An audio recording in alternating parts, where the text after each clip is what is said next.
In the heart of ancient India, when dynasties rose and fell like the tide, there emerged a monarch so brilliant, so relentless, and so visionary that he redefined kingship itself. His name? Samudragupta, the Napoleon of India, as later historians would call him. Welcome back to another epic episode of Weaver's Nest. If you're new here, don't forget to subscribe for more powerful stories from the past.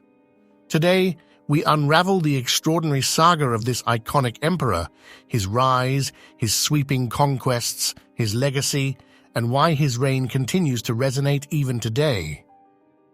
Born around 335 CE to Chandragupta I and Kumaradevi, Samudragupta inherited more than a throne. He inherited a vision. His father, Chandragupta I, had set the stage by founding the Gupta dynasty through strategic alliances and military campaigns. But it was Samudragupta who transformed this budding realm into an empire. Ascending the throne amid a backdrop of regional instability, Samudragupta was not just a warrior, he was a scholar, poet, and musician.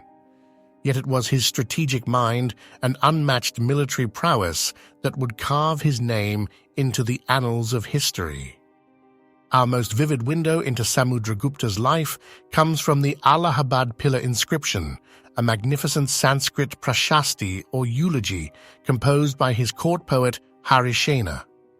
Carved on a pillar originally erected by Emperor Ashoka, the inscription is no dry chronicle.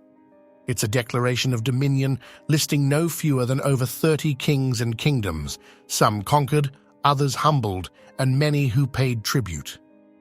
The campaigns are classified into three categories: kings of Aryavata, northern India, defeated and annexed; southern rulers defeated but allowed to rule as tributaries; and the frontier states and tribal republics that submitted voluntarily. This inscription is not just poetry, it's political propaganda, historical record, and an unparalleled insight into the political geography of 4th century India. In North India, Samudragupta's sword was swift.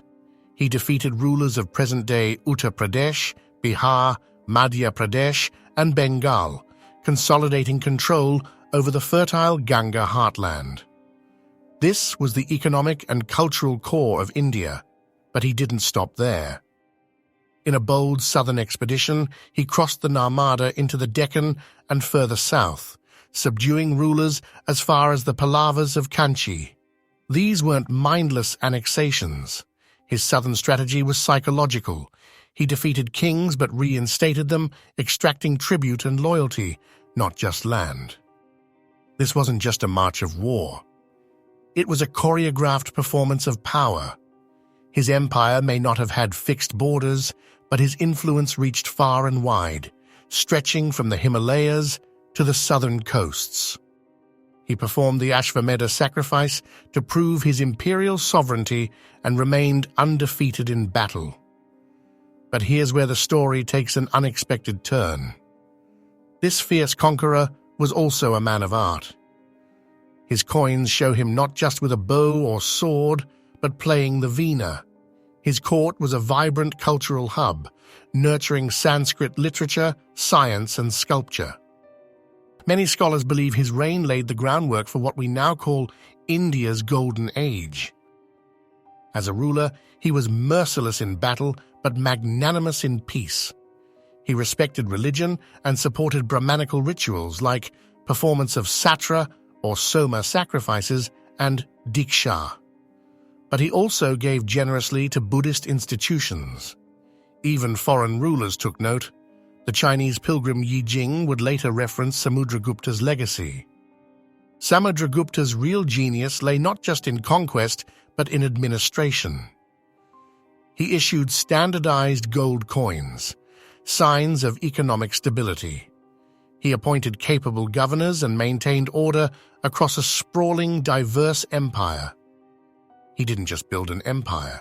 He inspired a civilizational ethos that shaped India for centuries.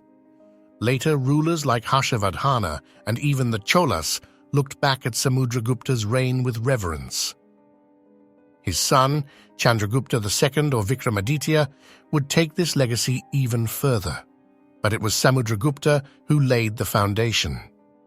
Today, Samudragupta is a lesser-known name beyond textbooks. But he was one of the few emperors who combined the sword with the pen, power with poetry.